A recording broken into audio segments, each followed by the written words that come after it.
Well, I'm Nick Gora from NeuroNeeds, and we're doing a follow-up to what was a very popular conversation we had last year, a little earlier in the year, a Moms Roundtable, featuring some really interesting, resourceful, and powerful moms. So without further ado, I'd like each one of you, starting maybe with Amy and going down, to introduce yourself, tell us a little about yourselves, and then we're going to dive into our conversation today, which is about getting creative, being resourceful and an advocate for our families, especially our kids with special needs. So without further ado, Amy. All right. I'm Amy Bodkin. I'm a former school psychologist. I did my emphasis in neuropsychology, and I currently work worldwide with families with some kind of need that falls outside the average as a consultant. I have 2 autistic children of my own, and I'm also autistic myself. My children are now 17 and 15. When they were little, I was like, I'm not sure if we're ever going to get language. And today I'm working on trying to figure out dual enrollment and all of that kind of stuff. So, we've definitely, it's been a journey and we've grown a lot. So that's pretty exciting. Wonderful news. So, yeah. All right. Thank you. Suri? Hi, so good to be back here. So I am primarily a mom of 4 children and the grandmother of 9. I've got, I know, it's awesome. Oldest is 30, my youngest is 16, and our 16-year-old has mitochondrial disease, so she is medically fragile. And what is astounding about her in terms of just medical advances is that 16 years ago, we didn't know that she would be functional at all. And she just started 10th grade in a mainstream private school, which needs a lot of creativity, when you have a medically fragile child. So I'm sure we'll get to that. In my professional world, I run a psychotherapy practice, private psychotherapy practice here in Los Angeles and in the Valley area. My focus primarily on children and teens and their parents. I would say that the population that shows up most often in my office are these kids that I call sparkly unicorns. Each one of them is just a unique individual, whether they come in with a diagnosis or they're just sparkly without a diagnosis. They need a lot of creativity to get through the world. And so that's my passion. It's my work. It's what I do from early morning till late at night. Wow. Okay, we're going to learn a lot then. Jeanetta? Yeah, I'm also really glad to be invited back and to be able to chat with you ladies. I think that we represent a wide swath of the special needs community, so it's always fun to get y'all's perspective. I have a daughter who just turned 15 that when she was diagnosed with autism, ADD, ADHD, expressive language disorder, regressive language disorder, hypotonia, the whole kit and caboodle, it was a whole day of hopelessness, it felt like, in that moment. The prognosis was that she would never. And in that moment, not only did we decide that we were going to try to rise to the challenge so that her future could be a bit more positive than what they expected, but it also completely shifted our family dynamic and it shifted me professionally. I've always worked in a business environment and corporate environment, and with Lindsay's diagnosis and the things that we learned, we decided we needed to pay forward that to the community. So 6 years ago, we started the nonprofit Abilities Workshop. And in that time, we work with parents all around the country, all around the world in many cases, on helping them find the resources so that they can navigate their journey forward with some hope, some encouragement, and some gains that come with that. It's a very interesting ride that I've been on. It's fun to see Lindsay progress so well and for her to conquer these things that she was never supposed to be able to do. She entered high school this year, which is a big moment, I think, for all of us. Oh my goodness. And she's truly enjoying living her best life. Still a few things for us to conquer on the social and academic ladder, but things that she's doing rather well. And in the professional realm of what Abilities does on helping people is I've been able to connect with parents at every stage. And my most recent passion project is the book that was released this last week on autism advocacy interrupted, talking about how wide autism is and how we have mixed messaging coming from our community and where we'll step on each other and infighting and the political issues. And if we could only understand each person's perspective better, then we might be able to rally and have one voice and be able to move the community forward in a meaningful way. So I have a few different passions, and it'll be really interesting to see where all of this conversation unfolds to. But thank you for having me. You bet. Pleasure. Bobby Ann?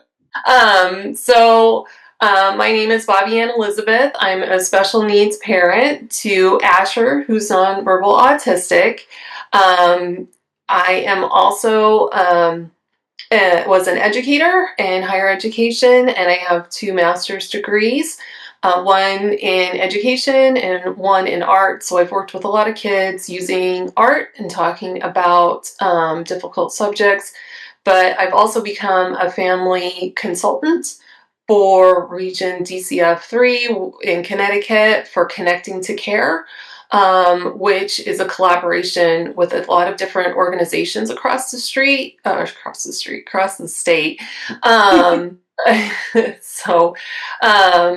it goes all the way across the state, and it's supposed to help the infrastructure to bring better mental health resources to kids and families. When I'm not doing social media work, I'm advocating for families in my area so that we can all have better resources together.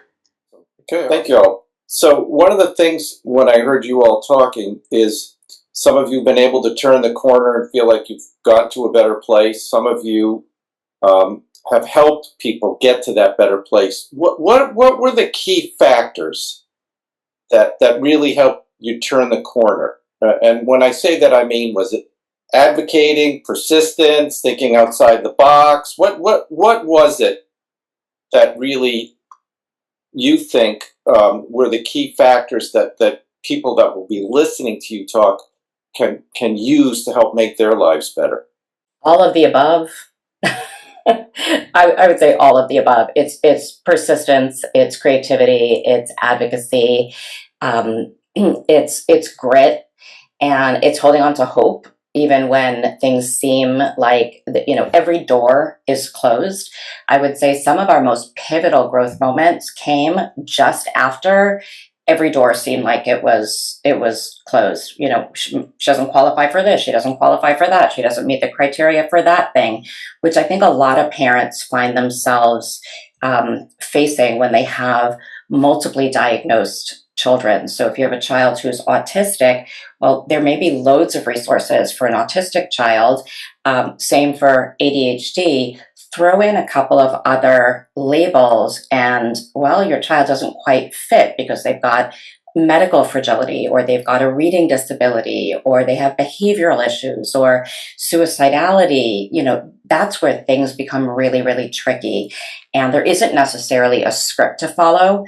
And that's where I think if parents can hold on, and this was our experience, if you can just hold on just a tiny bit longer beyond that moment where you feel like, that's it, hands up, or there's nothing else we can do. I think both as a therapist and as a mom, that's where creativity starts to come in. I think we have an inborn survival instinct. And part of that is, all right, every available avenue seems closed. We don't just shut down. That's when we start to really think out of the box, and whether that means creating opportunities ourselves or advocating for opportunities, that's where I would say, and that takes a tremendous amount of strength and perseverance and grit and all those things you named, Nick, because it doesn't come spontaneously, it doesn't come naturally. And there isn't a path that, generally speaking, there isn't an exact path that someone else has walked down. And I think that the professionals, all of us kind of in some way, who who help parents chart a path is so vital, because some parents have a natural ability to just jump in and find a way, all of us, I think, at in the earlier stages. And some parents have multiple factors that get in the way. So whether it's lots of other children, their own health issues, financial issues, these are complicated systems to navigate, and they're even more complicated when you have to create space for yourself within that. And so I think that, having professionals like Amy, Jeanette, Bobbiana, to walk parents through those systems and, kind of say, all right, this avenue is closed. What else can we do? So critical. And parents shouldn't hesitate to shake trees and see what's available out there. But I think it all comes down to creativity, because when there isn't an avenue, you got to just chart one. That's, create an avenue. Exactly right. I would add to that, because I agree with everything you said, both of you. But I also feel like the key to our success was being open-minded. So we had to be open-minded to things that I didn't know about, that I wasn't familiar with, things that seemed a little different than what I would have necessarily grasped for. But being open-minded to those discussions and listening to what other parents have experienced and seeing what success they had found with things. If I hadn't been open-minded with my daughter specifically, we may not have ever found some of the rewards, some of the gains in our story. And I do meet a lot of families that want it to be a systematic checklist. I've done this, I've done this, I've done this, I've done this. And so all of these things should work. And you say, yes, and that is where creativity comes in. But it's also like, okay, but have you spoken to some other families that have done alternate therapies, or they've done some type of supplement, or they've done something that's maybe off of your checklist that has somehow or another improved their child's behavior symptoms or improved their ability to be able to learn or communicate? If so, be open-minded to say, how would that impact my child? Because it's not a checklist. All of these kids are so radically different, and what does work for one does not always work for another. And just because it works with somebody else doesn't mean it's going to work with your kid, but you have to be open-minded. The closed-minded parent is going to be the person that is most frustrated. Agreed. I think one thing that's interesting in the context of school is, the notion of kids sitting at a desk for 6 or 7 hours, dutifully listening is somewhat unrealistic. And I think parents with special needs kids within a school district have an opportunity to come together and present that school districts or jobs or whatever it might be needs to offer flexibility to help their children benefit. And so I remember when I was a practicing lawyer in the workplace, people with ADHD or autism would come and say, I need accommodation to help me work. And I found this website, ask.jan, that the government put out. It was really interesting. And it would give what the symptoms were and what smart accommodations were.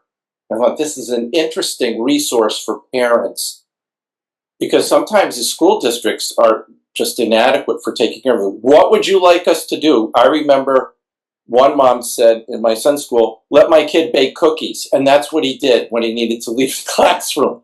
And it wasn't always the best thing for him. And they didn't know how to get any professional help.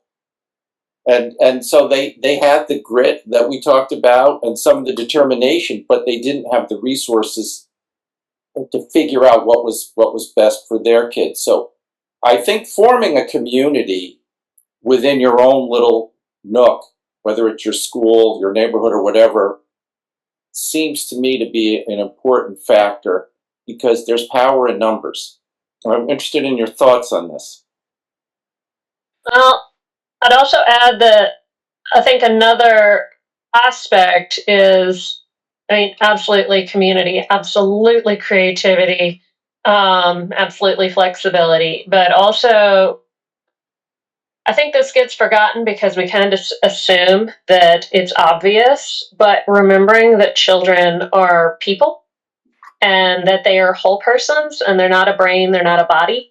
So a lot of times when we start looking at education specifically, but also other areas of development, we tend to focus in on, all right, well, we're just focusing in on their learning.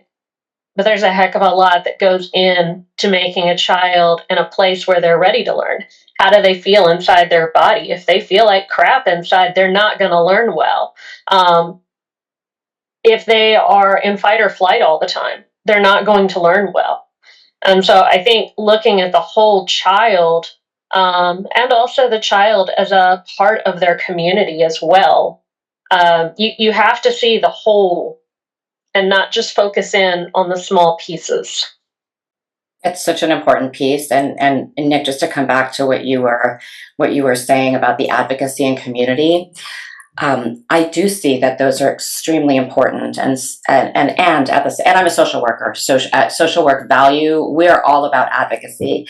At the same time, my youngest, who's 16, we've been at the advocacy in the mitochondrial world for a long time, and we've seen tremendous developments and progress. That advocacy and progress hasn't filtered down yet enough to impact her.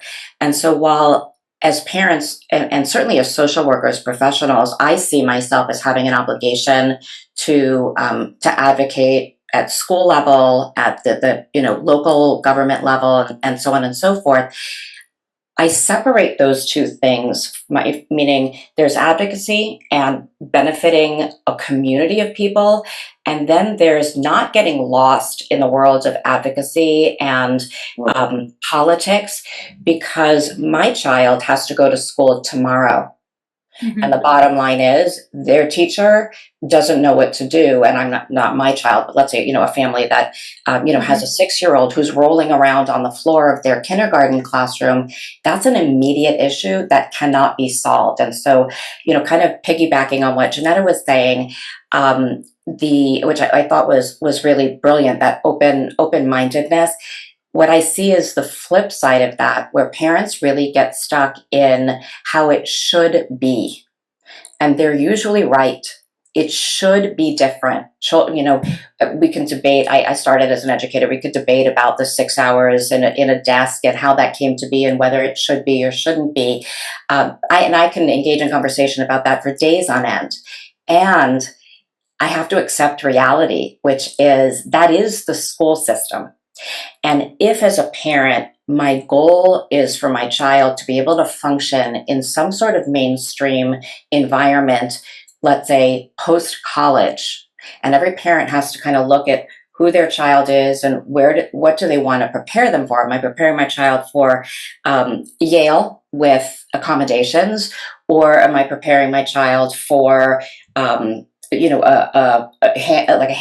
job, creative job, or, sort of, if you take them out of the structure environment of a 6-hour school day, and then your thought is, well, we'll just have them rejoin their same age peers at the college level or at an office job, that is not going to happen, because the ability to sit and tolerate frustration and be bored and not have your needs met, they kind of get pruned out. And so I think parents have to think about kind of what are their overarching dreams, goals, what is their philosophy for their child, but acceptance of the fact that the system is the system established by someone else, and we can advocate for change. We can sometimes be most effective advocating directly with your child's teachers and principals, but if you get too caught up in it shouldn't be this way, it's not fair, which is true, then you can really get stuck there. And I've seen parents stuck in litigation for years and years and years with a school district. By the time they win due process, the child is graduating high school, and they've missed so many opportunities for the here and now. And so it's a tricky balance. It's a dialectic of acceptance on one hand and pushing for change and growth on the other. Absolutely. I couldn't, you're right on. The reality is that we have to be able to help our child be their best day to day, minute to minute, hour by hour. because that's the reality that we live in, while still trying to make large gains where we can. But the large gains can't be looked at where we sacrifice the small stuff that is going to help our child actually progress. I couldn't agree with you more. I talk, like I said, I speak about advocacy a lot, but the reality is that there's multiple factors of advocacy. And especially in the autism world, people will latch on to saying that they're an autism advocate. And they say, I'm an autism advocate. Listen to what you're supposed to do because I have a child with autism. Well, that doesn't mean that you're an autism advocate. It means you're your child's advocate. If you are an autism advocate, then you're looking out for all children with autism, no matter where they are on the spectrum, no matter how independent or how, needs-based they are. And so parents sometimes like to use that as a soapbox. They say, oh, I'm an autism advocate. You should listen to me. I have firsthand experience. Well, all of us are to that extent because we're advocating for our child day to day. But when you're looking at the room and you've got somebody rolling around on the floor and you've got all of these different disturbances, it's okay to just be your child's advocate in that moment, right? And say, how can we work in this classroom so that Katie or that Billy can get the things they need out of today's lesson so that I, as a parent, can go home and reinforce it?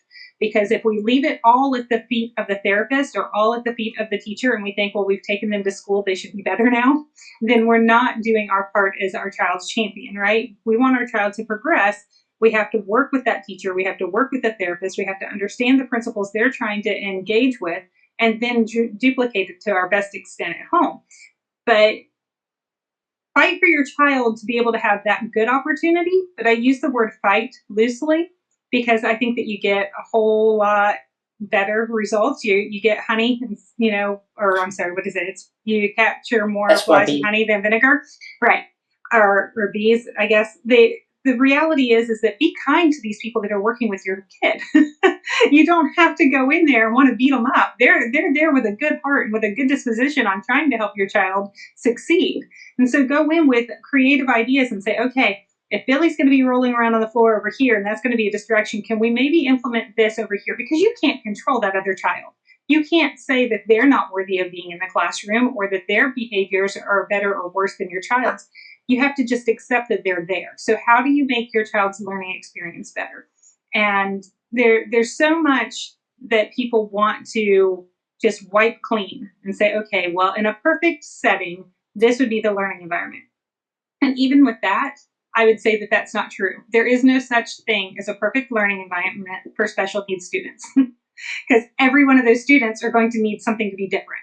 And anyone that's ever taught in one of those classrooms will tell you that. So be a good parent, be your child's advocate, try to get your child the best that they can get while they're in that space, and then work with them when they're at home so that you're not just frustrated that when they go to the school, they aren't given enough attention or they aren't making true gains as fast as you would like. Well, I think also everything you say is true. That's kind of what you would pursue.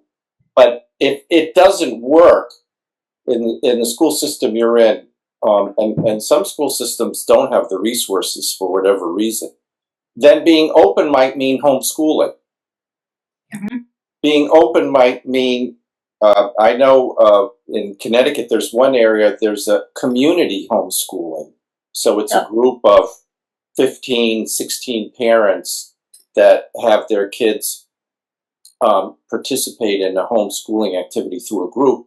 And by the way, because they pay taxes in the school district, they get to play sports at their local schools. So that's pretty creative.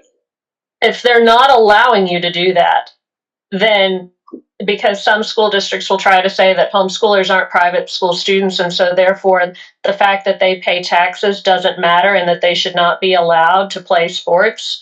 In that case, that's another case where advocacy comes up because as tax-paying citizens, you're paying for those services. But I do think that sometimes the creative way we solve a problem is to opt out of something. We homeschooled from the very beginning, all the way up.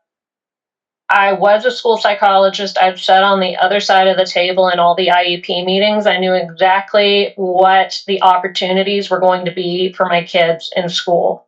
And I didn't feel like it was going to meet their specific needs because, like, my oldest had a lot of trouble with language and reading and writing and math, but was absolutely brilliant and could listen to very advanced books. I read her an adult version of Arabian Nights when she was 9, and she totally understood it. And if she had been in school, she would have been in pullouts all day long for the things that she stinks at. And what does that tell a child? It tells them, I'm not valuable. I don't do things well that everybody else values. And so for us, it was opting out.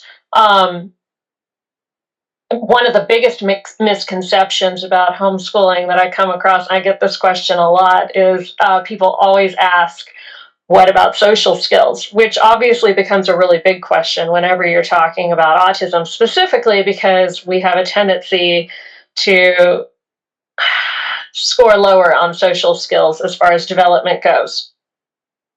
What's funny is, when was the last time you were in a room full of people all your exact same age? Probably high school. And when was the last time you were at the grocery store, the post office, talking with people older than you, or playing with a child younger than you? We do that all the time. And those are the things that we do every day, day to day. And so the social skills we are picking up are the ones that are more generalizable to later life. I mean, yes, there's certain challenges that do come up that you kind of have to work through. Like, I'm going to have to teach my kids what it's like to dual enroll in college, what it's like to do a class, because we haven't done that. But they've also had the time to be careful not to overstress themselves. Also had the time to be able to focus in on things they're really good at while also strengthening weaknesses and trying to find some balance. So, I found that most of the time, the things that I think they're not going to be able to do, we get there and it's like, well, yeah, you have the basic skills. It's just a matter of teaching it to you. Like, they learned to write a 5-paragraph theme in one day because they knew how to write. They just needed someone to break down kind of what it was supposed to look like. And a lot of times we can take multiple pathways to get to the same place. And it depends on where you are and what you've got available and the kid you have in front of you. And also, you got to think about the skills that you as the parent have. A lot of times I'll tell people that education is like having a baby. At the end of the day, you want to have a baby. It doesn't really matter how it happens so long as we have a baby. With education, at the end of the day, we want to get an education. It doesn't matter how it happens so long as we get an education. And a lot of times what drives our choices is what scares us most. Like, a lot of times people are like, I'm going for the epidural because I'm terrified of pain, or I'm going for the natural childbirth because I'm terrified of needles. So in education, maybe it's that, I'm going to go for homeschooling because I really don't like having to advocate, especially for somebody that I care about most, where it gets personal, because that's a lot of pressure for me to be able to communicate with other people. But, somebody else is like, that is my jam. Bring me all of the advocacy, but, oh, please don't have me do the day in, day out.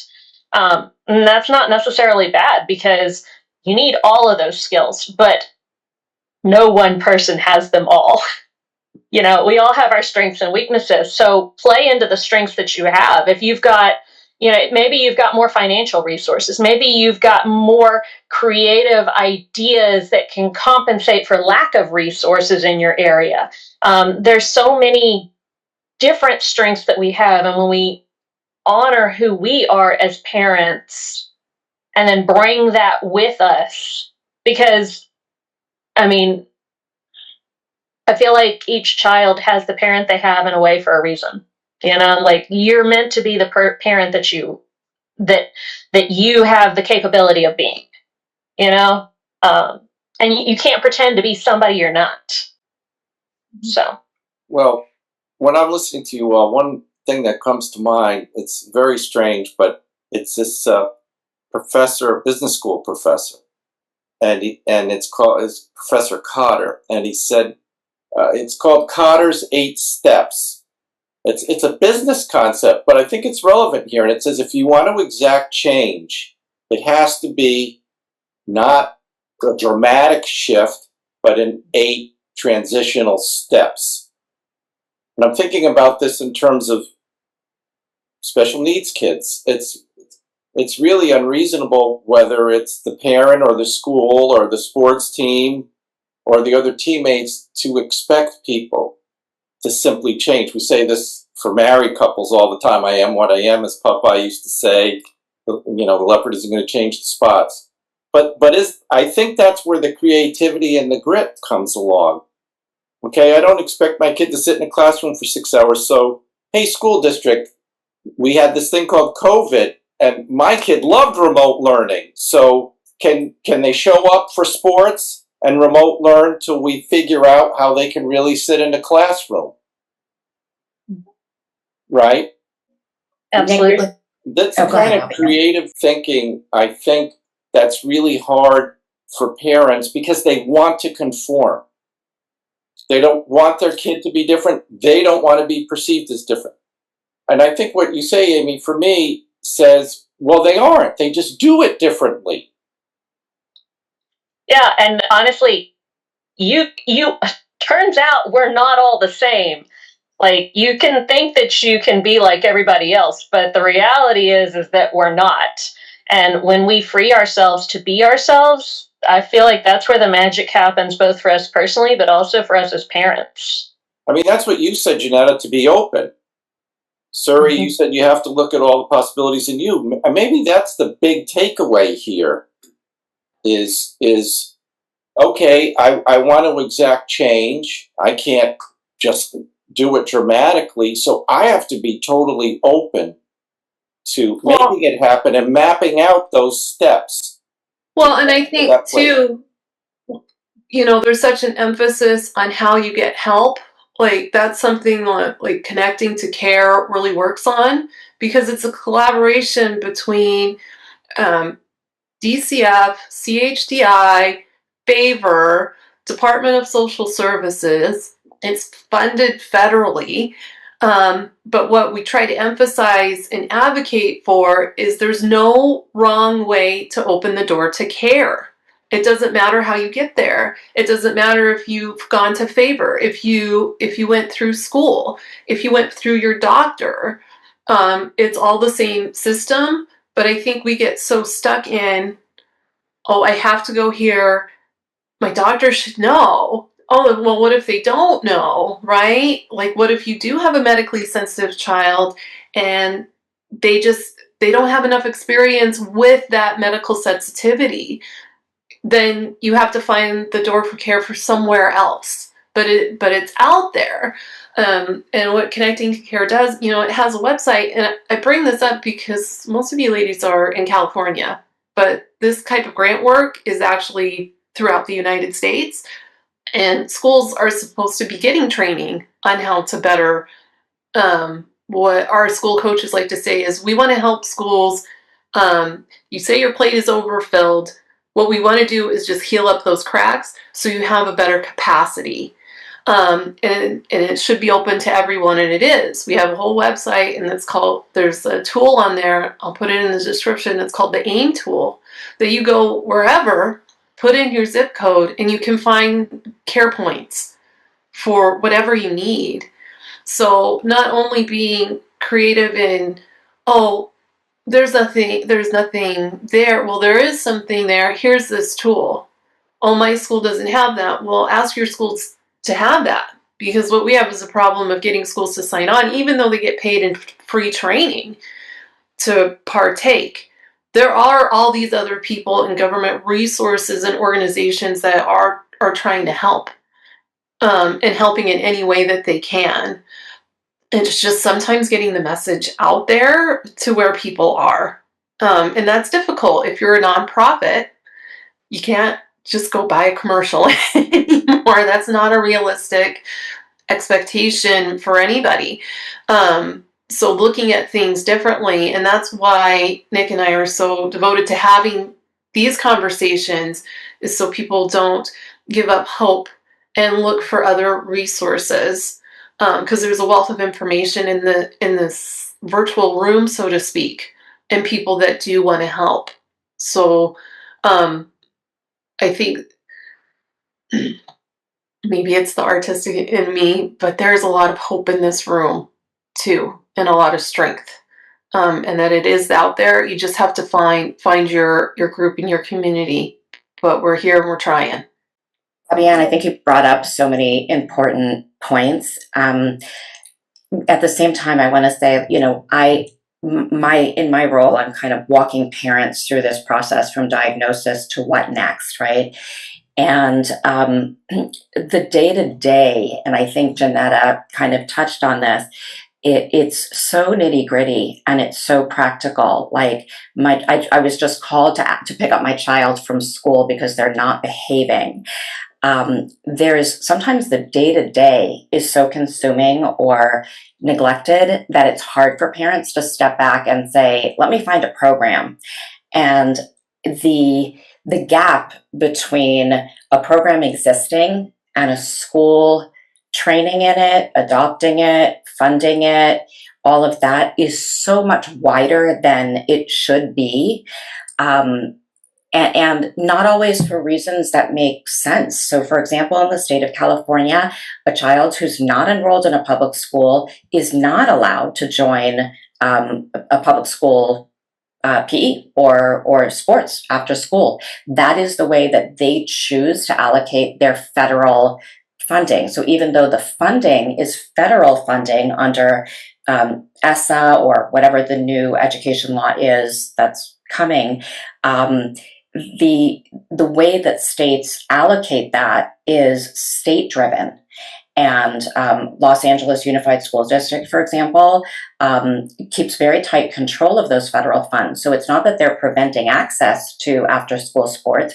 They say your child is welcome to after-school sports. They just have to be enrolled in our school. So it doesn't leave parents a whole lot of flexibility. So I think it's really important to recognize that this is so child-specific, it's state-specific, it's family-specific. And just to kind of, piggyback on something that Amy said about sort of, we're all different. I've met families, parents of autistic children who don't subscribe to autism as neurodivergence. They don't. And without judgment, I, as a therapist, need to help them from where they're at. They want their child to be able to function in a neurotypical society. You can call it ableist, you can call it whatever you want, but to really recognize that we don't necessarily, our personal beliefs do not represent where all families are coming from. I still have families that prefer people first language. My child has autism as opposed to an autistic child. And there's still a lot of debate. And I think the advocacy world, whoever screams loudest, and Jeanette, I cannot wait to read your book. Whoever screams loudest kind of becomes the flavor of the month. And having been in education and mental health for over 30 years, I remember how much effort went into teaching person first language. We've now gone completely in the opposite direction. I suspect that when our children grow up, the pendulum may swing the other way or in a different way entirely. So really recognizing that the lenses that we see the world through, or disability or different needs, is not necessarily the values that our families are coming from. And even just sort of having my practice is neurodivergent affirming. And some people don't want a neurodivergent affirming practice. They want the opposite. We have to be able to honor that and where those families are coming from as well. It's so complex. But regardless of whether or not you acknowledge neurodivergence, I mean, the reality is that no one person is the same as the next person. Like, we're all different. I mean, I don't see how anybody could not see that we're all different in some way. I mean, you can say that, like people can say, oh, well, we want to fit in with the mainstream. We want to be the mainstream. they can choose that if they want to. But we're still different, like each one of us. And when we don't acknowledge individuality, I think that really makes a difference, whether you're talking about autism or something else. I mean, Nick was talking about, now your name says Chris, though. Yeah, that's just ignore that. It's okay. Okay, so Nick was saying about how there's now autism curriculums. Okay, yeah, but what about the individuality within autism? You know, does an autism curriculum work for every child that's autistic just because they're autistic? I'd argue probably not, because, like, you know, everybody's an individual, whether we're autistic or we're neurotypical or whatever. And I think that's where this creativity comes into play too, because I remember when my kids were little, we didn't have an occupational therapist in our town or the next town. I had to drive 2 towns over to get to an occupational therapist. And I'm not even sure we had one initially in the 2 towns over. But, you know, instead, we did different things. You know, we did swimming lessons. We went and found a special education teacher that was now teaching horseback riding, that was willing to take my 3-year-old and my friend's 3-year-old for a little ride, like, every week for HIPAA therapy, basically, without the therapy part. You know, we participated in preschool groups and, you know, went to the library, like all these kinds of things that we did have access to. So, you know, and what was accessible to me wouldn't have been accessible to somebody else. And also my preferences would not be the same as somebody else's either, or my goals either. But I think that plays into the creativity. Do you take that individuality? That's where the creativity comes from. I agree. So unfortunately, we're blasting through an hour so fast as always. So I think a cool way to end this would be with this scenario. I'm a parent of a kid with special needs. We'll say autism, and I'm getting a lot of calls from the school. I don't know what to do. I can't keep leaving work and losing pay to do this. I'm not really sure what to do, where to go, or who to speak to. And I don't get enough sleep as it is, so I can't be creative. I can't think straight. My health is suffering. So I'm in this box, and I don't know how to get out of it. And I'd like each of you to give me your thoughts on this scenario. 1, find a different school. Every teacher has a gift, and they're capable of connecting with a certain population well. But that also means that every teacher has a deficit of not being able to connect with some different needs well. And so if you're at a school where the teacher or the school itself aren't meeting your child's needs, they don't understand what's happening, change schools. Don't be afraid to rip that Band-Aid off. There's no reason to keep putting a square peg in a round hole over and over again until you're just crazy by it.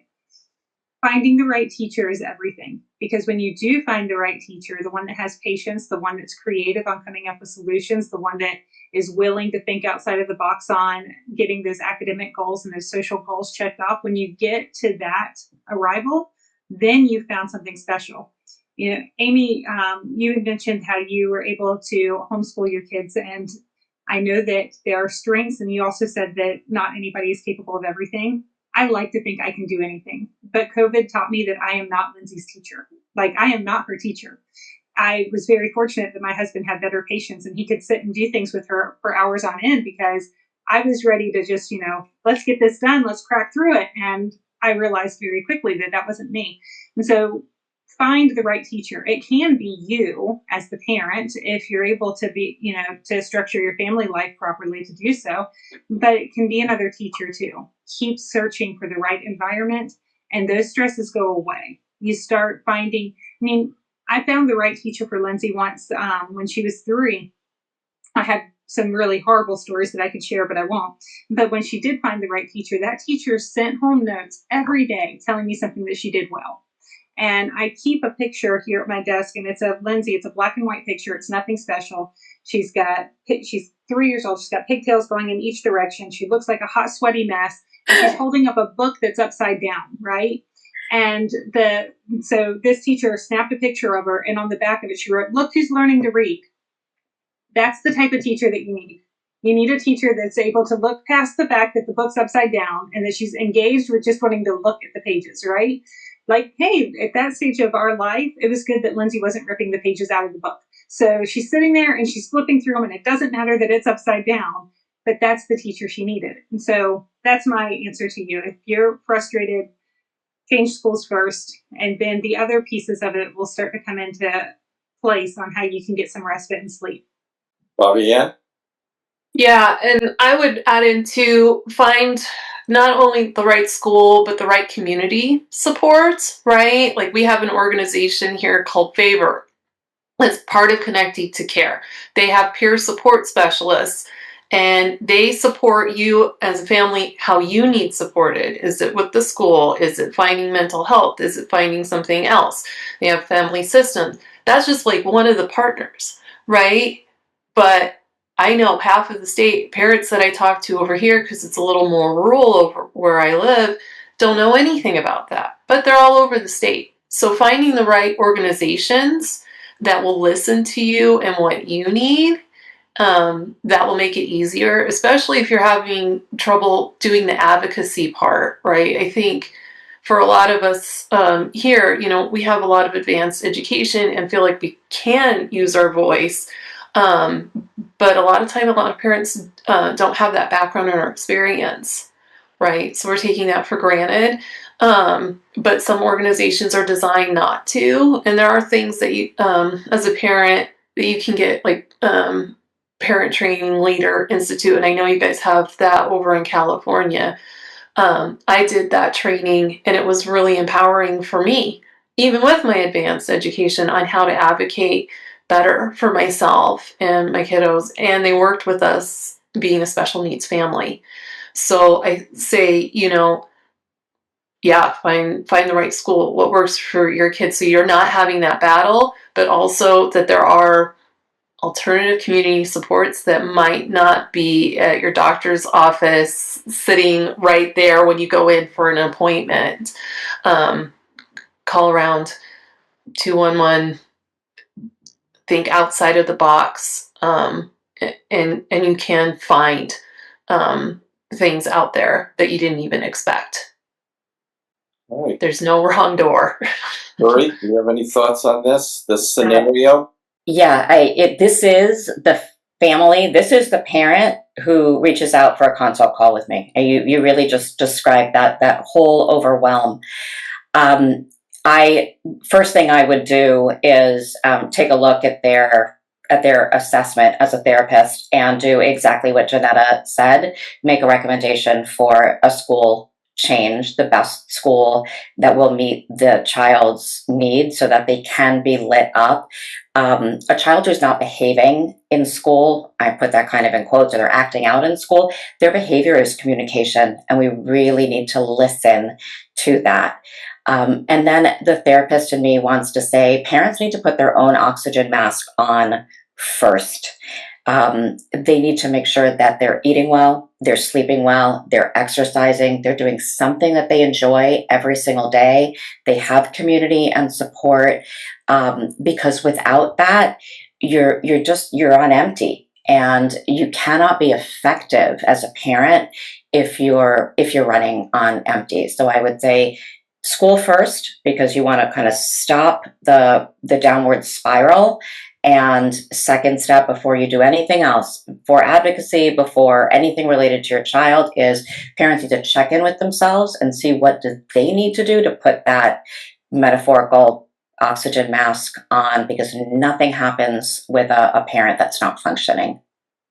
Absolutely. Amy? One of the things that I tell families most often when I hear stories like this is I'll tell them it's okay to stop. Like, the world isn't going to end because you take a break from therapy or because you pull your kid to homeschool for like 3 months, just because you need a break, and maybe you don't even do any school in those 3 months. Your world is not going to completely crash in around you. And sometimes there are things going on in our lives that are so heavy that we need to just pause. I remember 2 years ago, I had a lot of health problems. They thought I had breast cancer and tested me like 5 times before they believed that I didn't have it. Then they thought I had lupus. And then they finally figured out that I had a connective tissue disease that was causing all kinds of weird problems. And it was extremely difficult on my children. It was also at a time that had a lot of heightened anti-Semitism, and they were just really struggling. And I took my own advice. We didn't do school for 6 months. We did it later, but we didn't do it for 6 months because they needed a moment for me to be as much mom as I could be with all we had going on. And they needed downtime to be able to process those feelings and to have fewer demands placed on them. And having come through that in 2 years, which let me tell you was an absolute nightmare, because our out-of-pocket medical expense last year was $40,000. Like, it's ridiculous. I cannot express to you just how stressful it was. And they've come out of that beautifully with better mental health than probably most teenagers. And I think a lot of it is that sometimes we have to be willing to say it's okay to stop. I mean, I think especially how many of us as moms grew up watching our moms. Okay, I can work. I can, take the kids to school. I can do all the afternoon activities. I can cook a scratch meal. I can do the dishes. I can do the laundry. And I also look great doing it. And the fact of the matter is that you can't do everything. And sometimes it's okay to say, I'm exhausted. I'm tired. I can't think straight. I need a break. And I think that if the next generation of teenage girls grows up learning that it's okay to stop every once in a while, I think we will have done a lot for women's mental health in the next generation. So, I mean, I think a lot of you have said that you're in a better place now than you were 5 or 10 years ago, right? So there's an underlying message of hope here when you do all this hard work, right? When you get through the rough days, when you take the pause, when you tap into your community, your advocacy, right? There's light at the end of the tunnel, right? And I think that's the ultimate motivator behind all of this. And I think for a lot of parents, when I've been at events, I think, Bobby, and you're right, that don't have the education and don't have the resources, you're in a much better time and place than people 20 years ago, thanks to the internet and people like you that have formed communities that are talking about the resources. So don't discount the fact that you don't have a master's degree, you're not a therapist, you're not heading up an organization that has direct access or involved. There are so many more resources today than there were 20 years ago. There's so many more moms like yourself and dads willing to help out, that you just need to take the time to access this information and try it. Just give it a shot and figure out what works. That's the takeaway that I'm hearing from all of you. So I'm wondering, in the final minutes, what your thoughts are on that. the most important thing that you do, regardless of degree, the choices you make, the resources you have available, it's connection with your child. Connection leads to communication. Communication leads to learning. Connection is what helps us learn to regulate ourselves. It gives us that person that we can trust, who gives us a sense of security. And there is nobody in the world who has that same kind of relationship that a parent has with their child. And I think that it's probably the most important thing to not forget. in the busyness of all of the things and all the creativity, but your relationship with your child is the most important. And if that means, they get excited playing with a piece of string, well, then that means you get on the floor and you get excited playing with the piece of string, because you want to know, what is it that you think so fascinating? How is this exciting? I want to find out, because I am interested in you. I love you. Mhm. I think that is like, we've been dancing around that, I think, the whole hour. But like, when you strip everything else away, that's what's left. I want to piggyback on that and say nobody's going to be your child's champion but you. Mhm. That you're never going to be able to hand that off to somebody else. They are in a position where they need you more than ever. If we're talking about a child that has special needs, they need you medically, or whether it's learning disabilities or communication deficits, whatever it is, they need you more than a neurotypical or a traditional child might need their parent. And that means that you're going to put in more effort. It means it's going to be more challenging. It's going to be more exhausting. It's going to be more expensive. Everything about this child is going to be more. And as much as you want to hand that to somebody to help you curtail, the reality is that it's yours. It's your joy that you get to experience with them when those things are met. But it's also your efforts that are going to help them be a champion of whatever they're trying to overcome. And the sooner you realize that being your child's champion is your privilege and your responsibility, the better you'll be able to pace yourself throughout life on making sure that they achieve where they need to be. Great, thank you. All right, Fabienne, you want to go? Suri, you'll be last but not least. Yeah, and I would say too that you don't have to do it all alone. There are still resources out there. There's resources in this room. There's NeuroNeeds. There's Connecting to Care. All of those organizations. You don't have, you have to be your child's advocate. You want to have that connection. And I think feeding yourself too, by getting that support, however you need it for you. Don't be afraid to still do that, because there's a lot of people rooting for you and your family. And I think that gets lost a lot in everything that's going on today. There are a lot of people that still care. Suri? Yeah, I think that as parents of special needs children and medically fragile children, we tend to focus a lot on fixing the problems, making things better for them. And we often forget to communicate to our children just how perfect they are exactly as they are. They have an inherent value just because they're here.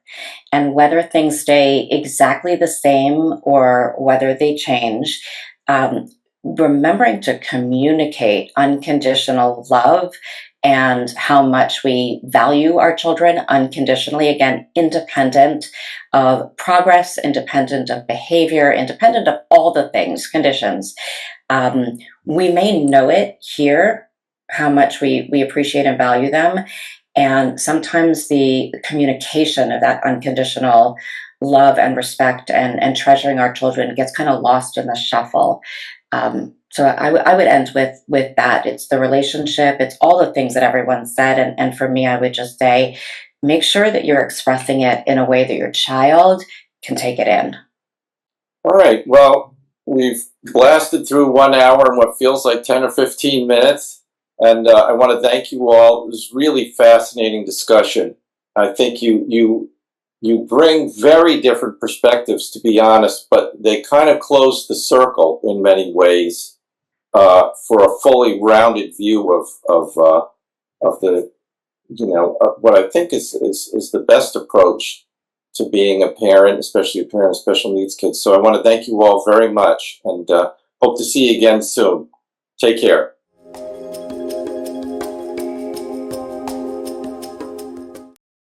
As always, consult your physician before trying any of our products.